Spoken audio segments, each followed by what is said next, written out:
Hello, my friends, and welcome back to Idle Zeros. We are on the Lord of Fear Aspen account, and in fact, all of the clips that you'll be watching today, except for maybe at the very end, will be voiced over and pre-recorded because, oh boy, we did some exciting things. I did some digging around, referred to some of my more intelligent friends. One of them basically suggested a lineup with Crown, one of them suggested Fan, with a slightly different lineup and artifact composition. I basically combined the two strategies, and we came up with this winning combination here with Fan LFA against Boss 4. And if you know anything about math and Boss 4, you know that that is the one that gated the upgrade to the first Ascension level in the new Ascension tree, which means I now have the shiny Rainbow Lord of Fear Aspen, which I will show off at the very end here. But first things first, we are back doing Void Campaign with 4 Transcendence heroes. That was 462, getting nuked down, moving on to 463. These two were probably the most problematic of the chapter, for sure, actually. Definitely the most problematic. The trick for the penny waves with Aspen is just to have pretty much any hero faster than Aspen is, such that they can strip the armor from them so that Aspen doesn't commit suicide on their reflect armor. But I prefer to do it with Halora specifically because you want her to get her active off to boost the crit damage that enemies will take. So that's quite nice. I apologize for the view here. You'll see those two bars on the right and left. That is because this footage was recorded on my iPad, and I am now voicing it over on my phone. So sorry about that. I hope this format is more enjoyable. I noticed that if I record on the iPad and just post that, it just zooms in the footage to meet the 16:9 aspect ratio, and I didn't really like that personally. So I think the bars will be preferable to those watching, at least I hope. But what I'm doing now is I am rearranging my guild tech so that it can be more suited towards this wave, because as it was standing, I had no resistance against rangers, and seeing as we kill 2 Waldex, and Waldex do damage upon death, we absolutely wanted to be able to resist that. So that was something we addressed here. But moving on, we basically just RNG the crits with the spillover damage. If we get it, we basically win. If we don't get it, we basically lose. That's generally how it goes. For me, you saw a glimpse of shiny Rainbow Aspen there. I love him very much. Dealing extra damage on his second active skill, actually every 2 active skills. I have it set so that he will get his little extra 2000% attack damage off. So that is quite nice. This setup giving us a little bit of trouble here, so I look at Gloria just to make sure who she is targeting. I see that it will reduce our crit by 20%, but seeing as that will give us 35% crit, we end up with a net plus 15% crit. And my hope was that that would lower the RNG threshold needed, such that we could beat the wave. And as you can judge by the length of the video, you could probably tell that the plan worked out eventually. But yeah, so the melodic string setup was basically the primary one we used. We did switch it up a little bit every now and then up to Rui Scepter, because obviously Rui Scepter is Aspen's artifact, basically. It's pretty much designed for him. Aspen has the amazing basic attack, and, well, Rui just makes you shoot it out faster. So that's awesome. You can see we got a lot of damage there, but then we died to the wall deck explosions. Not pleasant for us at all, but you know, what can you do? We saw that it was seemingly possible, and then we made it a reality immediately after. So that was 464. Moving on to 465. We put Aspen slot 2 so that the Lord of Fear Aspen on the enemy team doesn't fear us with the basic attack. Because as annoying as LFA's basic is, well, it doesn't do damage, it prevents us from critting. Because it's Void Campaign, it's pretty much guaranteed to land no matter what. Because they have like 6 trillion% crowd control offset. Or control immunity offset, which is quite unfortunate. This wave took me like 1 or 2 tries, so pretty simple there. Nothing to worry about. So there's 465. Moving on to 466. Eventually, there I am analyzing the wave, trying to think about where to put who. There's Pretty Aspen. Oh man, I could look at him for days. And in fact, I probably will. But, oh well.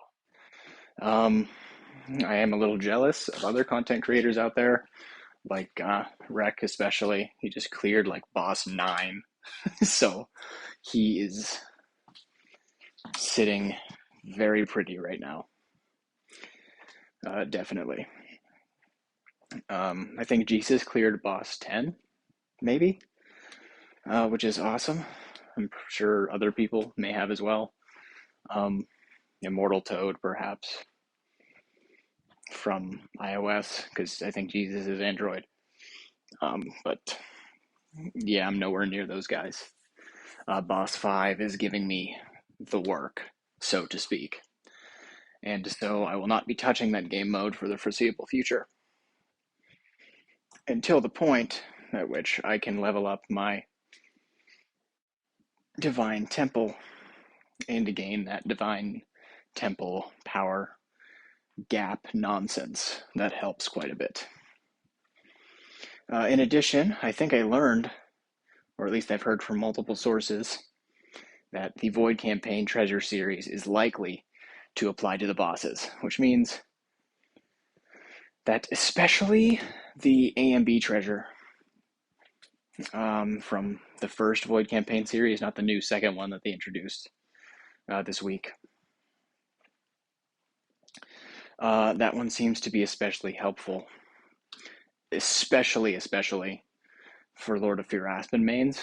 I'm not really sure how the math works out, but if I'm right, you know that LFA's attack will steal 30% of the attack from the boss, which is already an enormous amount.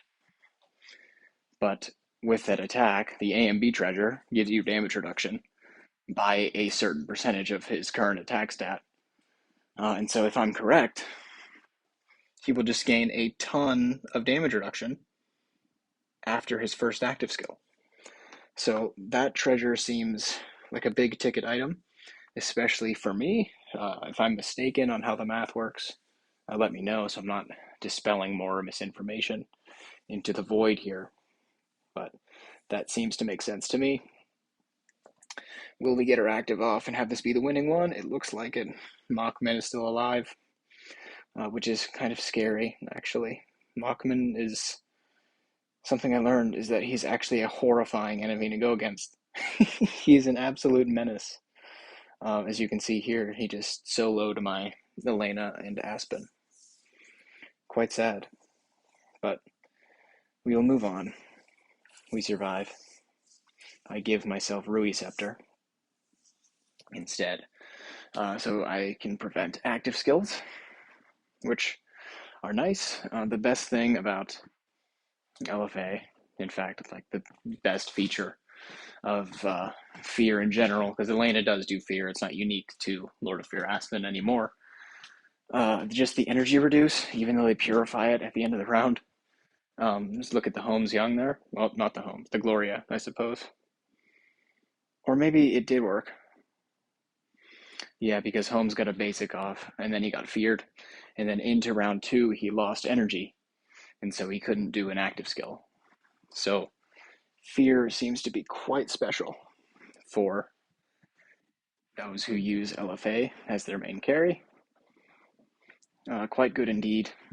I like it a lot. Makes Holmes waves very easy. You just have to wait for the RNG to line up, and then you can drain all of their energy, and then they never get actives off, which is glorious. My cat has struck a very odd pose. I hope he's okay. Oh, yes, he's fine. Oh, he's come for pets. Oh, yes, lots of pets for him, even though I'm allergic. But, sorry. Moving on. Well, not moving on because we're stuck on this wave. It's been a while since I've been frozen by base Jara, so that's a little bit scary there, but it's not really something we have to worry about because she hardly ever shows up in Void campaign, so there's that. There's that. Yeah. I'm running out of things to say, so I will now talk about things not related to what is going on the screen here. I have come to really like the new power system, even though it's like eons away from what I'll be able to achieve anytime soon. And the reason I like it is because of one thing and one thing only. The rate of farming seems to be quite decent for those who don't want to spend. So, what do I mean by that? I mean that so long as you are past 2,510 and you're farming the material, it doesn't seem like that will be the limiting factor on your account, provided that you are not whaling other event currency like Cores of Origin or Sublimation, as I did for the first few months of this account. But where am I going with this? It doesn't look like your priority needs to shift very much, because those blue crystals farm at a somewhat appreciable rate. And so if I just kept on getting Cores of Origin and subs from events, which is my plan, moving on to the next stage, if I just keep on getting cores and subs from events, it looks like the rate at which I will get those blue things is sort of similar to the rate at which I'll actually be getting noble cores and full subs on my heroes. So it basically just looks like free power that they're giving away, without much expense aside from the obvious absurd stellar cost of the whole thing, because you need T120 and then you need to level each individual jump up.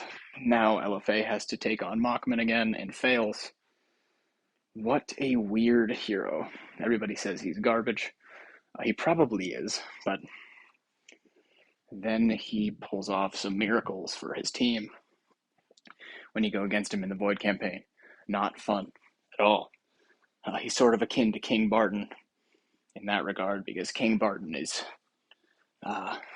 cheeks, as it were, pretty much everywhere, aside from when you go up against him in the Void campaign.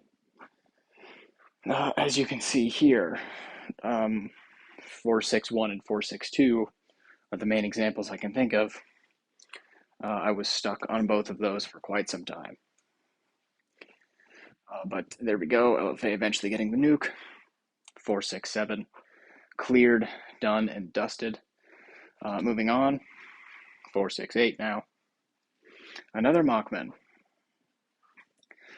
I wish they would mix up the waves a bit more, but they pretty much themed the levels in Chapter 4 Void campaign around specific heroes. Like Chapter 4-6 is the Holmes Young King Barton wave, and then Mockman later on thrown on, sprinkled in the last 5 or so. Not very fun, but as you can see, getting sufficient damage there. Quite nice. 467 done without much struggle. 468. Or is this 469? It is 469 indeed. You can see it's another Holmes Young. I think he features in every single 4-6 level, which feels bad. But he's not too much of a menace for me anymore. The AMB treasure, I have it 3-star right now, pretty much makes his little follow-up attacks inconsequential. You, of course, need to watch out for when he has his active skill because he throws like 50 bajillion potions at you, and then those add up and then last at the end of the round, and then they just melt your face off with poison. But, is what it is. I know there are triple and quad Holmes waves in Chapter 5. We will go up against them in due time when I reach them.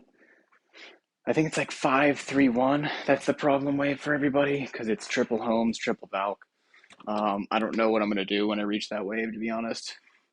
Probably just delete my account because I'll never be able to progress it. But much less at 5 trans, because that's sort of the theme here. That's what I've been basing these Void campaign videos off. Clear Chapter 3 with 3 trans. Clear Chapter 4 with 4. Is Chapter 5 with 5 possible? Maybe, I don't know. I noticed quite the sharp difficulty spike upon reaching Chapter 5. Whoops, spoiled it. Yes, we cleared all of Chapter 4 with 4 Transcendence heroes, and we are now on Chapter 5. That feels really good. And it took like 45 minutes of being a mastermind to clear 4-1-1, which is especially bizarre because the team itself looks really weak. I think it's like double Eloise, which are the scary parts, and then it's like double scary, 1 Arania, and 1 miscellaneous hero that I can't remember at this point in time. But, it's Ignis. It's Ignis. Yes. Double Eloise, Arania, Ignis, and then double scary. So there's that.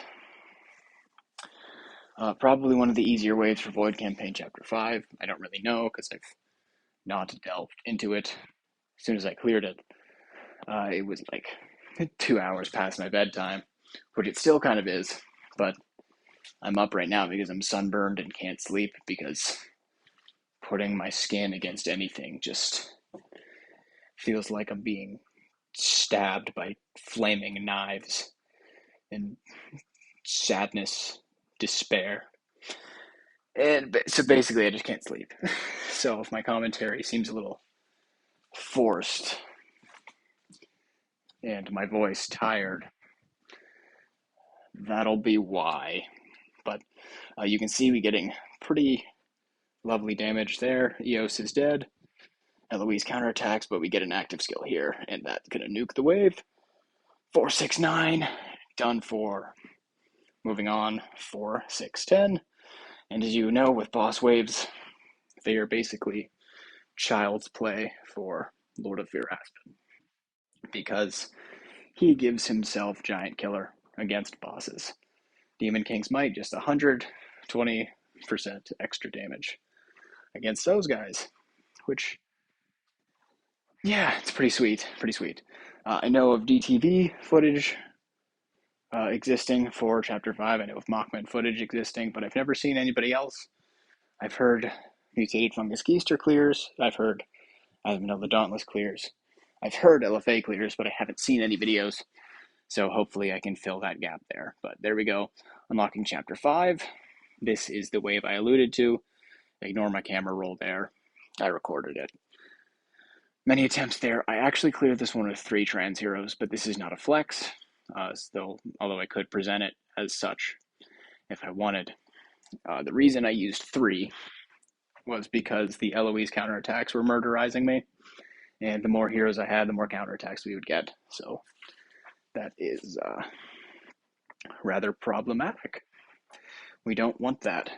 So Use Fan on the LFA, Crown on the PDE, and actually what the winning ticket was, I couldn't figure it out because the Eloises were just killing us with their damage over time. Even though we were full healing at the end of the round, we would just die the round after.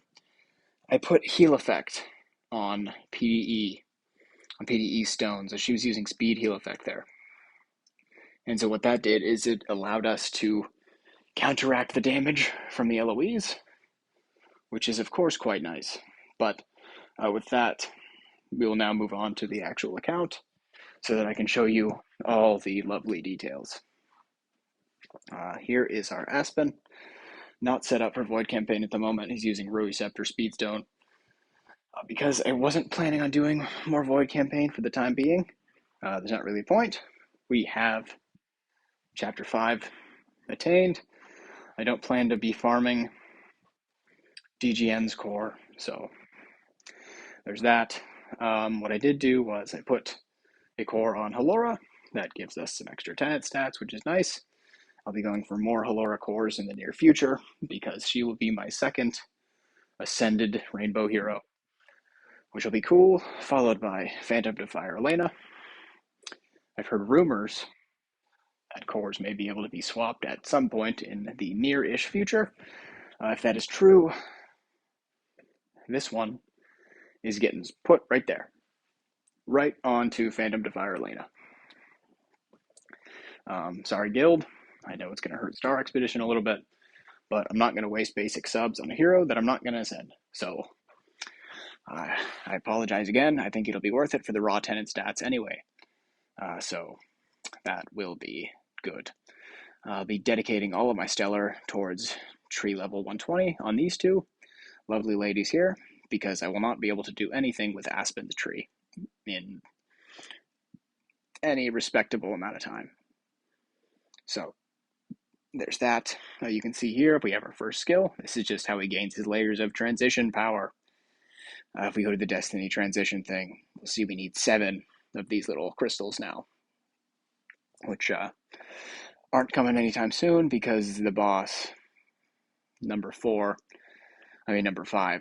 is not going to be dying anytime soon either. So that's going to be close to it. I'll show you my treasure train and my house. Here we go. It's a pretty awesome house. 98 Anki building is completely intentional because at this level, and this level only, I can outspeed LFA by 1 if I have the proper artifact set up with Scarlet Queen Halora. So that is what I need. So Anki's house stays at 98, and I'll just take the hit for our attack stat in exchange for the convenience of having a hero that can outspeed with mirror or even without. So that is quite cool. I'll show you. Oops, I need to level this up real quick. Changing my artifacts around, of course. I'll hit that there. Collect my stuff. Here are the tenants. Quite a lovely Halora. Quite a lovely Elena. Lots of heal effect.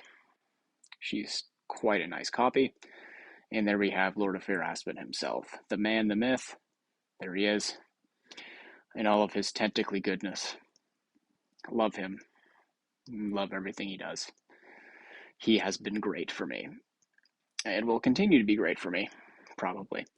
HHA will be my next build, in all likelihood. I like his survivability. I have picked up a copy. Oh, there he is. Okay, there he is. So, pretty decent copy. Nothing extravagant, but he will do. I was going to do Holmes Young first, but then the new transition power thing came out, and I realized I wasn't going to build his core in probably like the next 3 years, so I decided to put him on the back burner and focus HHA instead, which feels like a good idea. Lastly, here is the treasure train. Maybe. Is my connection dead? Perhaps. Perhaps. So, what we're going to do... Uh-oh, look. Cat. Hello, mister. How are you today? Want to say hi to everybody? Yeah. Good boy. Good boy. Okay. So we will return to Idle Heroes. There we go. Hopefully I didn't give away any important information there, because if I did, I have to re-record the whole video. But anyway, moving on. Here we go into the account. Treasure train now. Plenty of tickets ready to go for tomorrow when this resets. Cannot wait. And then, bam. Awesome. Bam. Bam. Bam. Bam. Bam. Not much there. And nothing here. I skipped that altogether. So that is going to be that for the account. Thank you all for watching. Chapter 5. I'm coming for you. We are stuck. Well, we're not stuck. I didn't even attempt it yet. But we're here. So that is unfun, to say the least. We'll give it one attempt, just for the heck of it. But I suspect it will go rather poorly. Yeah. A lot of follow-up attacks from the Holmeses. All my heroes dying. That's not good at all. So, there we go. There we go. We'll try it later. But anyway, thank you all for watching. I appreciate it. Have a good day, everybody.